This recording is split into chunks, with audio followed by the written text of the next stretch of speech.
ವೀಕ್ಷಕರೇ, ಹಿಟ್ಲರ್ ಒಂದು ಕಾಲದಲ್ಲಿ ಜರ್ಮನಿನ ಸರ್ವಾಧಿಕಾರಿ, ನಾಜಿ ಪಕ್ಷವೆಂದೇ ಖ್ಯಾತವಾದ ನ್ಯಾಷನಲ್ ಸೋಷಿಯಲಿಸ್ಟ್ ಜರ್ಮನ್ ವರ್ಕರ್ಸ್ ಪಾರ್ಟಿಯ ನೇತರನಾಗಿದ್ದವನು.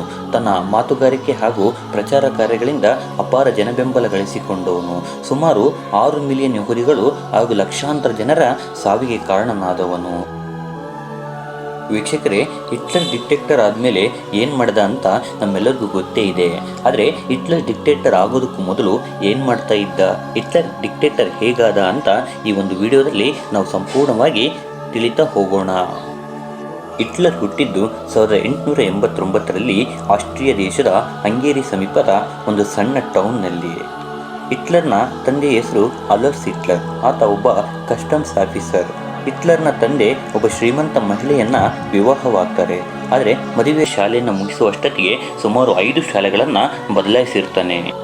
ಹಾಗೆ ಹಿಟ್ಲರ್ನ ತಂದೆ ತುಂಬ ಸ್ಟ್ರಿಕ್ಟ್ ಪರ್ಸನ್, ಯಾವಾಗಲೂ ಮಕ್ಕಳನ್ನು ಹೊಡಿತಾನೆ ಇರ್ತಿದ್ದ. ಆದರೆ ಅವರ ತಾಯಿಗೆ ಹಿಟ್ಲರ್ ಅಂದರೆ ತುಂಬ ಪ್ರೀತಿ. ಹಿಟ್ಲರ್ ಶಾಲೆಯಲ್ಲಿ ಕೂಡ ತುಂಬ ಚೆನ್ನಾಗಿ ಓದ್ತಾ ಇದ್ದ, ಒಳ್ಳೆಯ ಅಂಕಗಳನ್ನು ಕೂಡ ಗಳಿಸ್ತಾ ಇರ್ತಾನೆ. ಹಿಟ್ಲರ್ಗೆ ವಾರ್ ಗೇಮ್ಸ್ ಅಂದರೆ ತುಂಬ ಇಷ್ಟ. ಶಾಲೆಯಲ್ಲಿ ತನ್ನ ಸ್ನೇಹಿತರ ಜೊತೆ ಯಾವಾಗಲೂ ಹಿಟ್ಲರ್ ವಾರ್ ಗೇಮ್ಸನ್ನೇ ಹೆಚ್ಚಾಗಿ ಆಡ್ತಾ ಇದ್ದ. ಉಳಿದ ಸಮಯದಲ್ಲಿ ಕೌಬಾಯ್ ಸ್ಟೋರೀಸ್ ಇಂಡಿಯನ್ ಎಂಬ ಪುಸ್ತಕವನ್ನು ಸಹ ಓದ್ತಾ ಇದ್ದ. ಈ ವಿಷಯದಲ್ಲಿ ಹಿಟ್ಲರ್ನ ತಂದೆಗೆ ಏನೂ ತೊಂದರೆ ಇಲ್ಲ. ಹಿಟ್ಲರ್ನ ತಂದೆಗೆ ಎಲ್ಲಿ ತೊಂದರೆ ಅಂದರೆ, ಹಿಟ್ಲರ್ ಯಾವಾಗಲೂ ಜರ್ಮನಿನೇ ಬೆಸ್ಟ್ ಅಂತ ಹೇಳ್ತಾ ಇರ್ತಾನೆ. ಆದರೆ ಅವರು ಇರೋದು ಆಸ್ಟ್ರಿಯಾದಲ್ಲಿ. ನಿಜವಾದ ವಿಷಯ ಏನಂದರೆ, ಅವರು ಇರುವ ಸ್ಥಳ ಮೊದಲು ಜರ್ಮನಿ ದೇಶಕ್ಕೆ ಸೇರಿತ್ತು, ಇವಾಗ ಅದು ಆಸ್ಟ್ರಿಯಾಕ್ಕೆ ಸೇರಿದೆ. ಅದಕ್ಕೆ ಅವರ ತಂದೆ, ನಾವು ಆಸ್ಟ್ರಿಯಾ ಸಿಟಿಜನ್, ಜರ್ಮನಿ ಅಂತ ಹೇಳಬೇಡ ಅಂತ ಹೇಳ್ತಾ ಇರ್ತಾರೆ. ಆದರೆ ಹಿಟ್ಲರ್ ಒಪ್ಪಿಕೊಳ್ಳದೆ ಜರ್ಮನಿನೇ ಬೆಸ್ಟ್ ಅಂತ ಹೇಳ್ತಾ ಇದ್ದ. ಅದಕ್ಕೆ ಕೋಪಗೊಂಡು ಅವರ ತಂದೆ ಹಿಟ್ಲರ್ನ ಹೊಡಿತಾ ಇರ್ತಾನೆ. ವೀಕ್ಷಕರೇ, ಹಿಟ್ಲರ್ 10 ವರ್ಷದವನಿದ್ದಾಗ ಹಿಟ್ಲರ್ಗೆ ಇಷ್ಟವಾಗಿರ್ತಕ್ಕಂತಹ ಒಬ್ಬ ಸಹೋದರ ಸಾವನ್ನಪ್ಪುತ್ತಾನೆ. ಅವಾಗಿನಿಂದ ಹಿಟ್ಲರ್ನ ಬಿಹೇವಿಯರ್ನಲ್ಲಿ ಬದಲಾಗುತ್ತಾ ಹೋಗುತ್ತೆ. ಶಾಲೆಯಲ್ಲಿ ಅಂಕಗಳು ಕೂಡ ಕಡಿಮೆ ಆಗುತ್ತೆ. ಹಿಟ್ಲರ್ ಯಾವಾಗಲೂ ಶಾಲೆಯಲ್ಲಿ ನಿದ್ದೆ ಮಾಡೋದನ್ನು ಕಲಿತಾನೆ. ಹಾಗೆ ರಾತ್ರಿಯ ಸಮಯದಲ್ಲಿ ಹಿಟ್ಲರ್ ಆಕಾಶವನ್ನು ನೋಡುತ್ತಾ ನಕ್ಷತ್ರಗಳೊಂದಿಗೆ ಮಾತಾಡ್ತಾ ಇರ್ತಾನೆ. ಹಿಟ್ಲರ್ನ ತಂದೆ ಹಿಟ್ಲರ್ ನನ್ನ ಹಾಗೆ ಒಳ್ಳೆಯ ಎಂಪ್ಲಾಯ್ ಆಗಬೇಕು ಅಂತ ಬಯಸ್ತಾ ಇರ್ತಾನೆ. ಆದರೆ ಹಿಟ್ಲರ್ ನಾನೊಬ್ಬ ಒಳ್ಳೆಯ ಆರ್ಟಿಸ್ಟ್ ಆಗಬೇಕು ಅಂತ ಹೇಳ್ತಾ ಇರ್ತಾನೆ. ನಂತರ ದಿನಗಳಲ್ಲಿ ಹಿಟ್ಲರ್ನ ತಂದೆಗೆ ವಯಸ್ಸಾಗಿ ಸಾವನ್ನಪ್ಪುತ್ತಾನೆ. ಹಿಟ್ಲರ್ನ ತಂದೆ ಸತ್ತ ಕೆಲವೇ ದಿನಗಳಿಗೆ ಹಿಟ್ಲರ್ನ ತಾಯಿಯೂ ಕೂಡ ಅನಾರೋಗ್ಯದಿಂದ ಆಕೆ ಕೂಡ ಸಾವನ್ನಪ್ಪ. ಇವಾಗ ಹಿಟ್ಲರ್ಗೆ 27 ವರ್ಷ. ಅವನ ಕೈಯಲ್ಲಿ ಒಂದು ಕೆಲಸ ಸಹ ಇಲ್ಲ. ಹಿಟ್ಲರ್ನ ಜೀವನ ತುಂಬ ಕಷ್ಟ ಆಗಿಬಿಡುತ್ತೆ. ನಂತರ ಕೆಲವು ದಿನ ಆದಮೇಲೆ, ಅಂದರೆ 1914ರಲ್ಲಿ ಮೊದಲ ಪ್ರಪಂಚ ಯುದ್ಧ ಶುರುವಾಗುತ್ತೆ. ಅದರಲ್ಲಿ ಹಿಟ್ಲರ್ ಭಾಗವಹಿಸ್ತಾನೆ. ಹಿಟ್ಲರ್ಗೆ ಆರ್ಮಿಯಲ್ಲಿ ಪ್ಲೇಸ್ ಸಿಗುತ್ತೆ. ಮೊದಲ ಪ್ರಪಂಚ ಯುದ್ಧದಲ್ಲಿ ಹಿಟ್ಲರ್ ಚೆನ್ನಾಗಿಯೇ ಹೋರಾಡ್ತಾನೆ. ಇದರ ಫಲವಾಗಿ ಹಿಟ್ಲರ್ಗೆ ಐರನ್ ಕ್ರಾಸ್ ಎಂಬ ಮೆಡಲ್ ಸಹ ಸಿಗುತ್ತೆ. ಐರನ್ ಕ್ರಾಸ್ ಅಂದರೆ ಯುದ್ಧದಲ್ಲಿ ಚೆನ್ನಾಗಿ ಹೋರಾಡಿದ ಸೈನಿಕರಿಗೆ ಕೊಡುವ ಒಂದು ಪ್ರಶಸ್ತಿ. ಅದಾದಮೇಲೆ ಹಿಟ್ಲರ್ಗೆ ಯುದ್ಧದಲ್ಲಿ ಹೋರಾಟ ಮಾಡುವಾಗ ಇಂಜರಿ ಆಗುತ್ತೆ. ಹಿಟ್ಲರ್ ಟ್ರೀಟ್ಮೆಂಟಿಗೆ ಅಂತ 1914ರಲ್ಲಿ ಹೋಗಿ 1918ರಲ್ಲಿ ಹಿಂತಿರುಗ್ತಾನೆ. ಹಿಂತಿರುಗಿ ಬಂದರೆ ಒಂದು ಬ್ಯಾಡ್ ನ್ಯೂಸ್.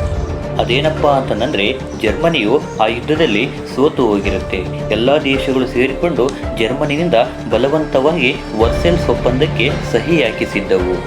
ಜರ್ಮನಿನ ಆರ್ಮಿ ತನ್ನ ಕೆಲಸವನ್ನು ಕಳೆದುಕೊಳ್ಳುತ್ತೆ. ಹಿಟ್ಲರ್ನ ಜಾಬ್ ಕೂಡ ಹೋಯಿತು. ನಂತರ ಅವನು ಒಬ್ಬ ಇನ್ಫಾರ್ಮರ್ ಕೆಳಗೆ ಜಾಬ್ಗೆ ಜಾಯಿನ್ ಆಗ್ತಾನೆ. ಈ ಜಾಬ್ ಹೇಗಿರುತ್ತೆ ಅಂದರೆ, ಅವನೊಬ್ಬ ಗೂಢಚಾರಿ ಇದ್ದ ಹಾಗೆ. ಅದೇ ಟೈಮ್ನಲ್ಲಿ ಒಂದು ರೆಡ್ ಕಲರ್ ಫ್ಲಾಗ್ನಿಂದ ಒಂದು ಪಾರ್ಟಿ ತಯಾರಾಗುತ್ತೆ.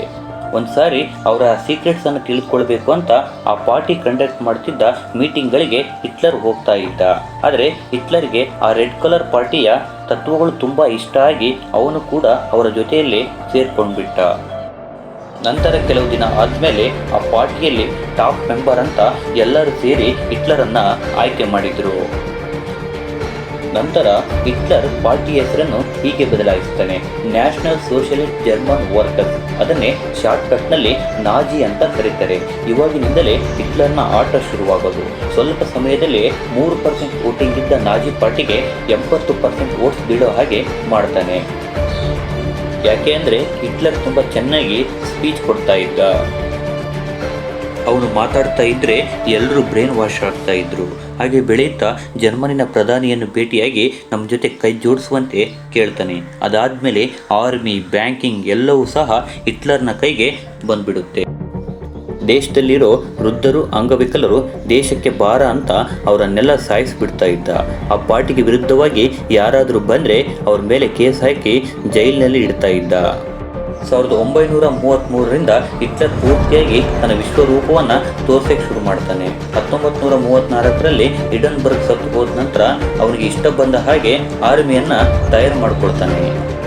ತನ್ನ ಬಗ್ಗೆ ಯಾರಾದರೂ ತಪ್ಪಾಗಿ ಆರ್ಟಿಕಲ್ ಬರೆದರೆ ಅವರು ಸತ್ತ ಹಾಗೆ ಲೆಕ್ಕ. ನಂತರ ಅವನಿಗೆ ವಿರುದ್ಧವಾಗಿ 200ಕ್ಕೂ ಹೆಚ್ಚು ಲೀಡರ್ಸ್ನ ಸಾಯಿಸ್ತಾನೆ. 1939ರಲ್ಲಿ ಜರ್ಮನ್ ಆರ್ಮಿಯನ್ನು ಪೋಲೆಂಡ್ಗೆ ಕಳಿಸುವ ಮೂಲಕ ಎರಡನೇ ಪ್ರಾಪಂಚಿಕ ಯುದ್ಧವನ್ನು ಶುರು ಮಾಡ್ತಾನೆ. ವೀಕ್ಷಕರೇ, ಇಲ್ಲಿವರೆಗೆ ಹೇಳಿದ್ದು ಹಿಟ್ಲರ್ನ ಜೀವನ ಚರಿತ್ರೆ. ಈ ಒಂದು ಮಾಹಿತಿ ನಿಮಗೆ ಇಷ್ಟ ಆಗಿದ್ರೆ ದಯವಿಟ್ಟು ಶೇರ್ ಮಾಡಿ, ಲೈಕ್ ಮಾಡಿ ಮತ್ತು ಈ ಚಾನೆಲ್ನ ಸಬ್ಸ್ಕ್ರೈಬ್ ಮಾಡಿ ಎಂದು ಹೇಳುತ್ತಾ ಧನ್ಯವಾದಗಳು.